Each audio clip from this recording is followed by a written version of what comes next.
And she's like, because nobody's there for me. And I'm like, okay, but who are you there for?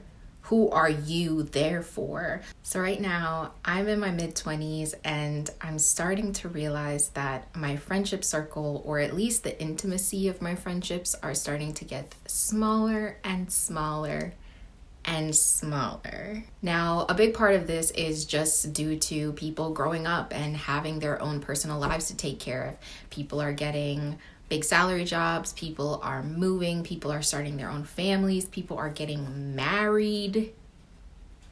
And it's definitely causing a lot of distance between us, which creates sometimes a distance in intimacy that once was there that now is not, which is totally okay.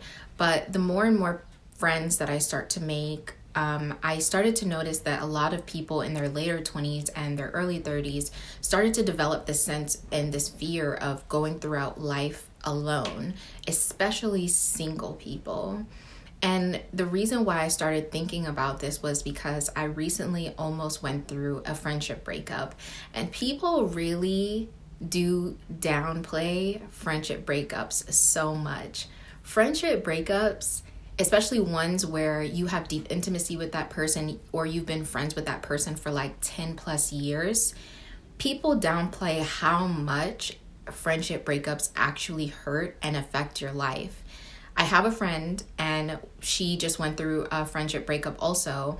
And she said, this person made my birthday so special every single year. And now that I'm not friends with her anymore, who's going to make my birthday that special? And I'm also a single person.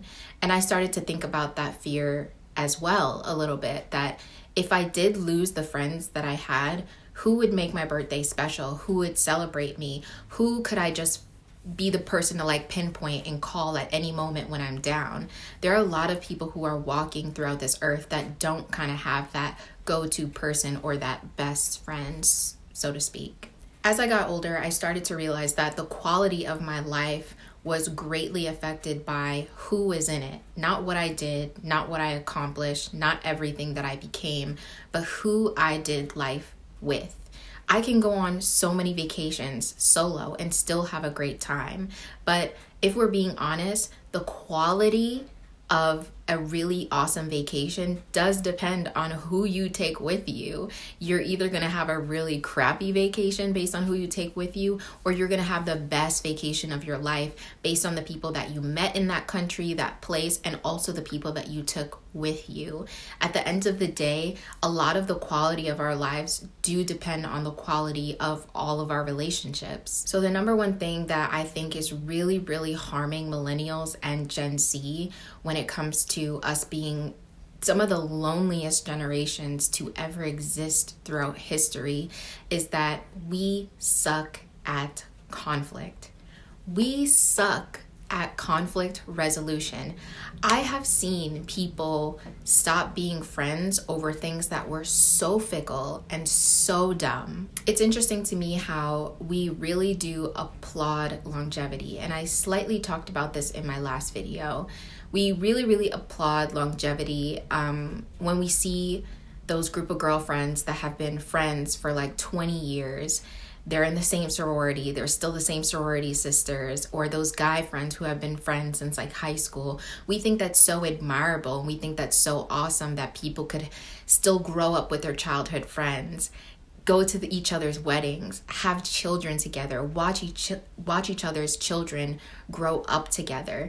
Those are things that get people so excited and looking forward to build and grow throughout life with their friends. But there have been so many people that I have been meeting that have been saying, I don't have that group of friends, or I don't even have a best friend. Or I used to have a best friend, but I don't anymore because we fell out for this reason and that reason. Now, I am not whatsoever advocating for anybody to ever stay in any type of abusive situation. But I do want to talk about how I think for millennials and for Gen Z, conflict resolution has been one of the things that I have seen lack the most and have greatly contributed to why we are the loneliest generation. Time and time again, you hear older generations describe us as sensitive, very sensitive, hypersensitive about anything and everything. And while I do think it's just that we care more deeply about intimacy, social issues that are going to be affecting our lives, I do think that there is a level of grit and that there is a level of just kind of like holding on to that I've seen the generation before us do really well. Now, I'm not saying at any point that they were great at conflict resolutions themselves, but they kind of had like a stick it through thick and thin kind of attitude. Whereas more often Millennials and Gen Z, the moment something gets uncomfortable, the moment something gets kind of just difficult, we tend to just peace out at the situation. We don't tend to generally fight for love or fight for relationships in general. There's this whole statement like everything is toxic. Everybody is toxic. She's so toxic. That was a toxic relationship. And while I do think as a generation, we've done a really good job at pointing out situations that may not be conducive for our lives, that we want to remove ourselves from, that maybe our parents just accepted, I also do think at the same time we are overusing the word toxic. We are really dragging it. To me personally, a toxic situation or someone who is toxic is something that is unfixable. Conflict resolution cannot happen because that person chooses to not change. Instead of learning healthy boundaries within friendships, we kind of just peace out whenever it gets hard or whenever it gets difficult. For example, if I had a friend that was doing something consistently that made me feel uncomfortable, instead of setting boundaries with her and talking to her and saying, hey, this really makes me upset. These are things that I can't accept in my personal life from anyone, whether it was a friendship, my parents, my siblings, or my romantic life. This is a behavior that really hurts me. If you love me, then you will stop. And then allow that person to change from there. But oftentimes what I've seen from people around my age is them kind of being super passive aggressive about behaviors that their friends might hold, or super aggressive about it and talking to other people about it, confiding in other people about it, but not really just setting healthy boundaries for what they desire from that friendship. And then they end up just discarding the entire friendship. But in the end, when you look at the friendship, that friendship was so fruitful and so beneficial that one little character trait that person had, to me, it's just not enough to throw the entire relationship away, in my opinion. Like I said, we love to applaud longevity, but we hate the conflict resolution that comes with maintaining longevity in any of our relationships. The moment it gets uncomfortable, we're out. And honestly, this generation has been given so many options that it's almost easy to just discard of people. When I lived in South Korea, I was there by myself. I literally knew no one and did not speak the language. Now, I got really, really sick one time with bronchitis. And if you've ever had bronchitis before, you know you are coughing out your lungs night and day. There is nothing to stop the cough. And being sick alone in a foreign country, that was actually not the hard part. The hard part was picking myself up, getting in a taxi, taking myself to the hospital, bringing myself back home, and taking care of myself. That was the hardest part about being sick. That was the most lonely and hard experience that I had ever had in my life. And so I could understand the real fear that people have of growing up and dying alone and not having somebody who's their right-hand man or their right-hand girl to take care of them in the drop of an eye, someone who would just drop everything to be at your aid and be there for you. a lot of people unfortunately can't say that they have that pinpoint person. I realize that at least here in the United States, a lot of us come from immigrant households, meaning that our parents came here from other countries, they were not born here. Also meaning that we don't have a lot of family here. A lot of my African American friends, they'll say, oh, I'm going down south for my reunion with all my cousins to hang out and eat and stuff like that. I have one cousin that I talk to here in the United States, and the rest of my family is just kind of dispersed between Haiti and here. And I don't really have a deep relationship with them or connection with them. So when it comes to taking care of heavy family matters, like whether someone's sick, financial issues, or anything like that, we really only have our immediate family to lean on. We don't have a bunch of aunts and uncles and cousins and people all around and nieces and nephews. A lot of us that grew up here, we really only have our parents and our siblings legitimately to rely on in case of any emergency. And I think that it puts a huge weight on us because now you feel like the responsibility maybe isn't evenly distributed, or that you just have a ton of responsibility that you wish you could you wish that you could distribute throughout the family. That in the case of, even if my uncle dies, oh, my mom is there to help out, my cousin's there to help out, or if this person gets sick, I could call that person to run to them and be by their side in the case of an emergency. A lot of first gen people who are born here, we do not have that option and we do not have that luxury. And now the third reason why I think a lot of this generation experiences immense loneliness is because people are just not connecting. We are just not connecting with each other in deep ways that can form really intimate friendships and bonds that will be long lasting, that are not superficial. A lot of this is because of social media, but also social media is a way that we are able to connect with people and build friendships. But oftentimes they are very superficial. They're only what you see on the surface until you've actually been able to spend really good quality time with that person and decide if there's somebody that you want to keep in your life because they add value to your life, and vice versa. And this actually pertains a lot to men. Unfortunately, we've seen time and time again that men tend to die alone, whereas women tend to die with a community of people around them that love them and that care for them. A lot of times, my mom has worked in hospice, my sister works in a hospital. A lot of times we've seen too that women who get sick, oftentimes their husbands do not stay by their side.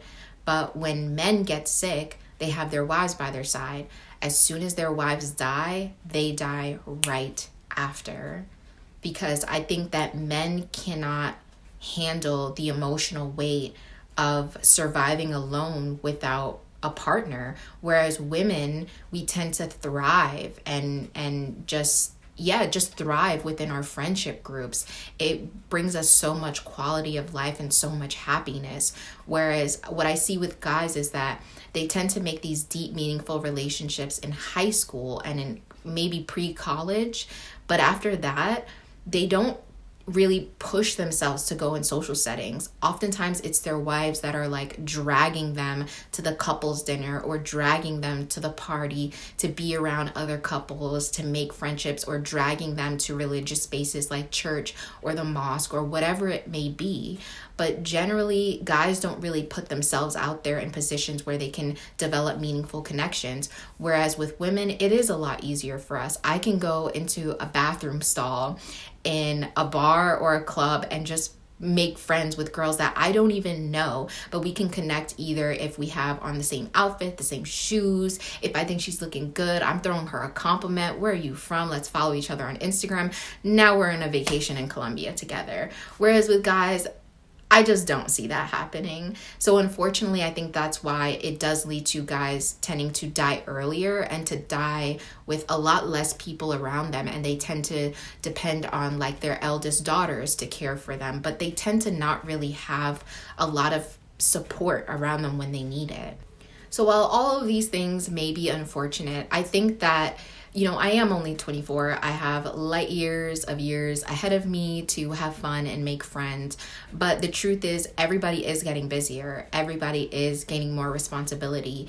And I think the way that you can kind of lessen the fear of growing up alone, dying alone, not having somebody to care for you by your side is the one way I think about this. And that I told my friend, who she said, oh my God, I'm so afraid of being alone. And I'm like, why? And she's like, because nobody's there for me. And I'm like, okay, but who are you there for? Who are you there for? When it's someone else's birthday, do you go above and beyond to make sure that they have a great birthday? Because I can guarantee you in return that they will most likely be there for you for your birthday as well. Like, who do you just pick up and call on a whim and say, how are you? Do you need anything? Like, is there anything that you need that I'm good at, a resource that I can get for you? Because people do recognize those small things. Not everybody does, but for people who tend to be extremely closed off and find themselves not having a lot of friends, especially in their late 20s and early 30s, my biggest question to them is, who were you there for? Who did you reach out to? A lot of times when we're younger, we like to think that all of these friendships are happening super organically, but oftentimes they're not. Sometimes you really have to put yourself out there to be around the people that you really want to make genuine friendships with, and that you see that they might add value to your life and vice versa. Second thing that I think will help with this sense of feeling alone, like you don't have anybody, is really maybe rekindling some old friendships. And I know what y'all are gonna say. I'm not talking to her. She did me dirty, blase, blase, blah. The thing that I like to think about is, honestly, even in my last relationship, whoever my ex is going to be with next probably got a better version of him than I got. Because I think about who I was even 4 years ago with my other previous boyfriend. My recent ex got a way better version of me than my first boyfriend did. And that's just because I'm older, wiser. I know how to communicate better. I know how to deal with conflict resolution better. So there's no need to just write people off 5 years later because you assume that they might be the same the way that they are now. And also with the relationships and the friendships that you do still have, conflict resolution. I will scream it to the rooftops. If you can't figure out how to deal with conflict throughout your friendships, they're almost all going to end, and they're going to end really, really sour. Because the truth is, something that I tell my friends all the time is not a matter of if we're going to fight. It's when we're going to fight. And how do we deal with fighting? Do we fight fair? Do we throw low blows? Do we tell other people personal stuff that only we know about each other? Do we dig deep into the wounds that we know that we're each insecure about? How do I express myself when I'm mad? Do I bottle it up for years and then I finally let you know that this thing pissed me off? Or do I tell you right then and there and I ask you to fix it, and I give you actual tangible ways that you can fix it and better ways of loving me as a friend? Those are ways that I think if you do constantly all of these things in combination, I think as you grow older, you'll have a really solid community of people around you. And it doesn't need to be 10, 20, 30 people.